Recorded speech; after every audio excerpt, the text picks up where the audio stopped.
Looks like I'm the first one here.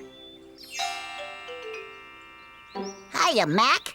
How's it going? Hey, Red. Glad you dropped in. Everything's rolling along nicely. Hey, watch it, please. You might bruise me. Sorry. That's okay, Mac. You know, something smells really delicious around here. Oh, that's just little old me. Hey, is Granny here yet? Nope, not yet. Keep a sharp lookout, Apples. Hey, there she is. Granny, tell us a story. All right, my cute fruits. Which one do you want to hear? Granny, please tell us the story about the man who planted all the apple trees. Yeah. Oh, you mean Johnny Appleseed. Right. All right, my little blossoms. Gather round for a little history tale about the best friend an apple ever had, Johnny Appleseed. It starts long ago. How long ago? Yesterday? No, long ago. The day before yesterday? No, it was way back, around 1796, more than 200 years ago, when the United States of America was just a young country.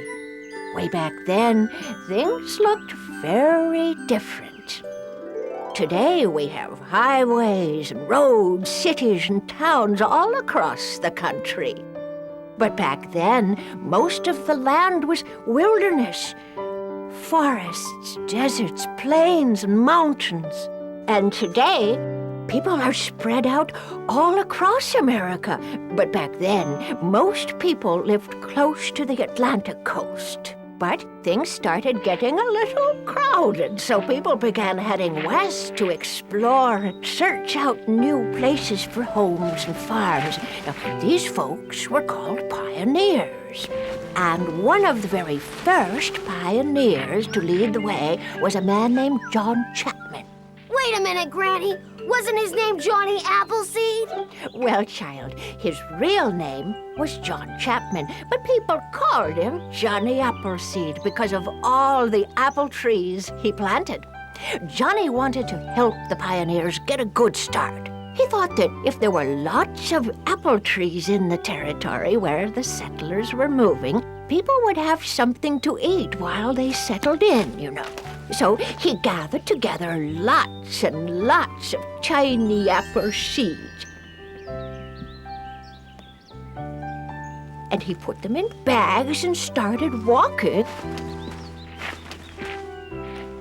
until... This looks like the perfect place for an apple orchard.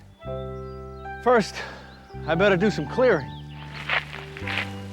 As I said, in those days, apples were so important because... The people who are settling here need a good supply of food, and apples are one of the best.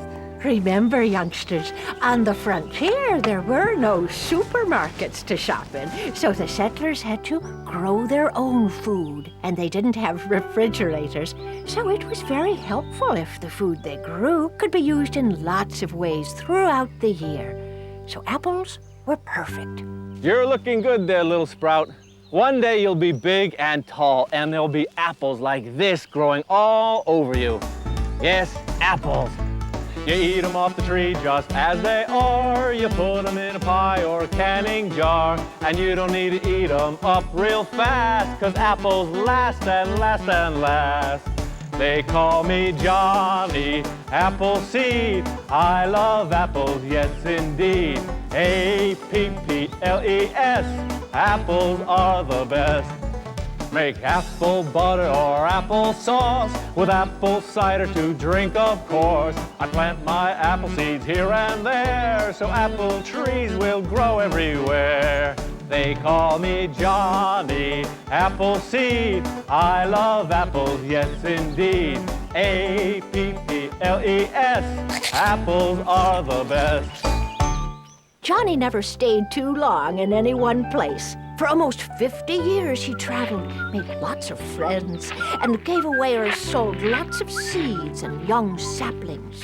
What a story! Thanks, Granny! For he's an apple good fellow, for he's an apple good fellow, for he's an apple good fellow. Johnny Appleseed.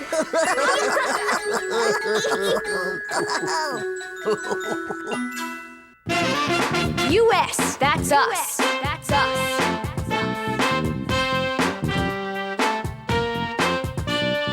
U.S., that's us. That's us.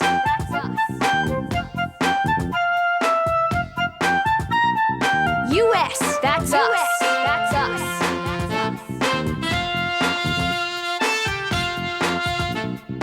U.S., that's us. That's us.